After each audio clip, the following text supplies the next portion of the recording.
여러분 안녕하십니까? MBC가 확보한 12구 이태원 참사 수사 기록 분석 보도로 뉴스 시작하겠습니다. 박희영 용산구청장은 자신은 신이 아니라서 대형 참사를 예측할 수 없었다고 진술했습니다. 왜 내게 책임이 없는지 1번부터 12번까지 번호를 매겨서 주장하기도 했습니다. 김광호 서울경찰청장은 같은 보고를 받은 경찰청도 못 막지 않았느냐는 논리를 폈습니다. 수사 기록 속에서 높은 자리에 있는 책임자들은 하나같이 왜 내게 책임을 묻냐고 억울한 듯 따지고 있었습니다. 김상훈 기자가 보도합니다. 지난 1월 박희영 용산구청장의 구속 뒤 첫 진술 조서. 조사에 앞서 박 구청장은 스트레스와 트라우마, 후유증으로 밥도 거의 못 먹는다고 호소했습니다. 검사가 조사할 수 있겠냐고 묻자 정신력으로 해내겠다고 말합니다. 검사는 박 구청장에게 참사 석 달 전 지역 방송 출연 영상을 제시합니다. 아무리 강조해도 지나치지 않는 게 안전이다. 저도 그 책임자의 한 사람입니다만 안전에 대해서는 더욱더 각별히. 검사가 책임자 맞냐고 물었습니다. 박 구청장은 맞긴 한데 군중 통제나 질서 유지는 경찰 일이라고 답합니다. 그래서 구청장이 나서면 직권 남용이라고 주장합니다. 또 1. 연간 안전계획은 취임 전 작성됐다. 2. 예측이 불가능했다. 3. 헬로윈은 지역 축제가 아니다. 미리 준비한 듯 번호까지 붙여 책임이 없는 이유 12가지를 늘어놓습니다. 특히 신이 아니라서 예측할 수 없었다며 사람들도 사고 날 줄 몰라서 온 것 아니냐고 검사에게 되묻습니다. 참사 보름 전 서울경찰청 정보부는 헬로윈 대위 부담 요인 보고서에 10만 명 이상 운집할 거라고 보고합니다. 김광호 서울경찰청장은 공식 기록상으로만 4차례 비슷한 보고를 받았고 2차례 대책을 직접 지시했습니다. 그랬던 김 청장은 검찰 조사에서 자신이 보고를 받고 사고 가능성을 인식할 수 있었다면 똑같은 보고를 받은 경찰청도 마찬가지인데 경찰청도 대책을 마련하지 않았다며 윗선을 물고 늘어졌습니다. 또 사후 대응에 대해선 최고 베테랑인 유미진 총경이 상황관리관 근무를 섰는데 설마 업무를 해태할 줄 몰랐다며 부하 직원에게도 화살을 돌렸습니다. 여전히 수사 대상 신분인 김 청장은 서울청장 자리에 유임됐습니다. 책임자들이 책임을 지지 않은 참사가 이번이 처음은 아닙니다.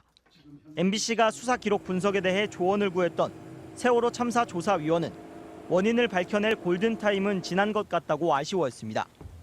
그럼에도 불구하고 무책임한 참사의 반복만은 막으려 노력해야 한다고 역설했습니다.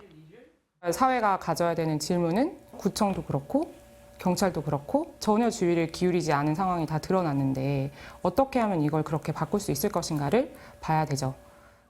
한 생존자는 특수본 조사에서 1시간 깔려있을 때 왜 이렇게 빨리 안 오지 생각했다고 진술했습니다. 12,000쪽 두꺼운 수사 기록은 이 질문에 답하지 못하고 있습니다. MBC 뉴스 김상훈입니다. 자신이 담임을 맡고 있는 학급의 여학생 8명을 성추행한 혐의로 긴급 체포된 30대 교사에게 검찰이 구속영장을 오늘 청구했습니다. 저희 취재진이 피해 학생의 부모를 만났는데요. 교실에서 뮤직비디오를 보여주겠다면서 학생들을 유인해서 범행을 저지른 것으로 들었다고 전했습니다. 김정우 기자가 단독 취재했습니다. 12살 초등학생 딸이 성추행 피해 사실을 털어놓은 건 지난주 금요일이었습니다. 화내지 말라고 들어가는 게 첫마디였어요. 자기가 아니라 학교에 갈까 봐 울면서 얘기하는 게 아빠 나 성추행 당했었어. 가슴이 덜컥 내려앉아 물어보니 추행은 한두 번이 아니었습니다.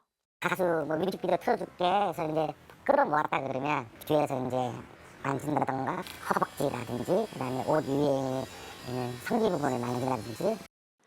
방과 후나 체육 시간 등에 다른 학생들의 눈길을 피해 추행이 이루어졌다고 합니다. 하지만 담임 교사를 고발해야 한다는 부담이 학생들에겐 클 수밖에 없었습니다. 7개월 동안 또 부모로서 그걸 또 감지지 못했다는 죄책감도 좀 많았고요. 선생님들이 다 믿고 있는 와중에 범죄자 한 사람한테 배신감이었습니다.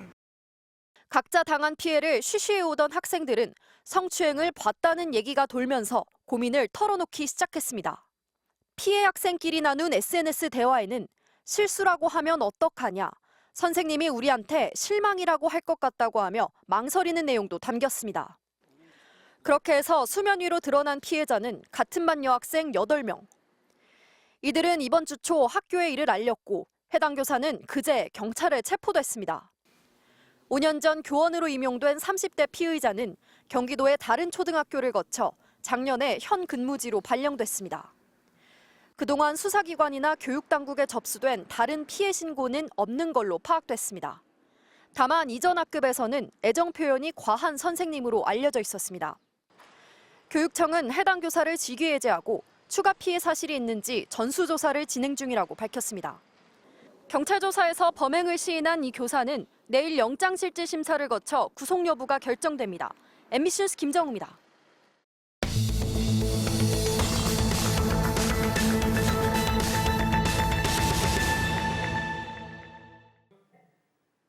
뉴스의 현장에서 사실을 확인하는 현장 검증입니다.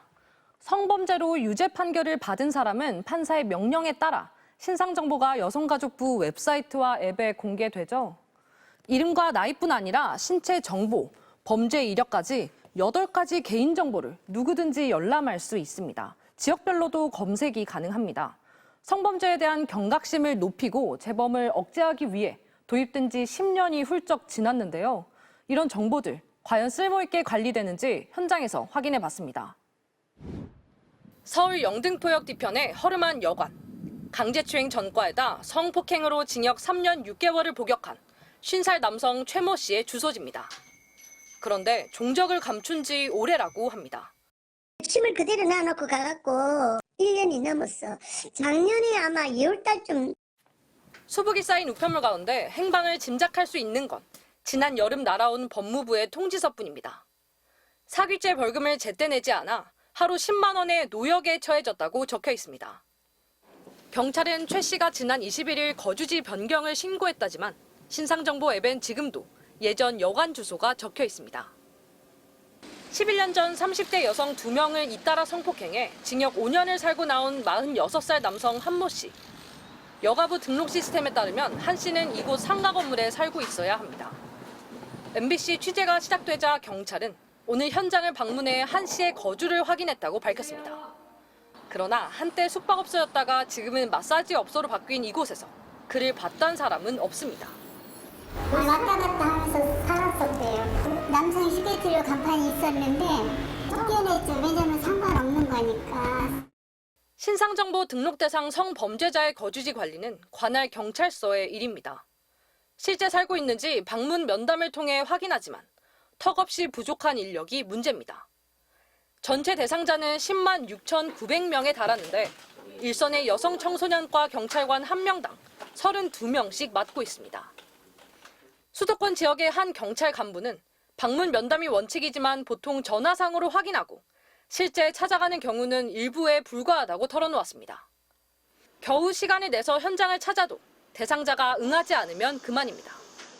성범죄자가 현장 점검을 할 때 수인할 의무, 즉 적극적으로 정기점검에 참여할 의무를 법적으로 만들어야 되고요. 지금도 신상 정보가 등록된 성범죄자 160명은 어디서 무엇을 하고 있는지 행방불명 상태입니다. MBC 뉴스 유서영입니다.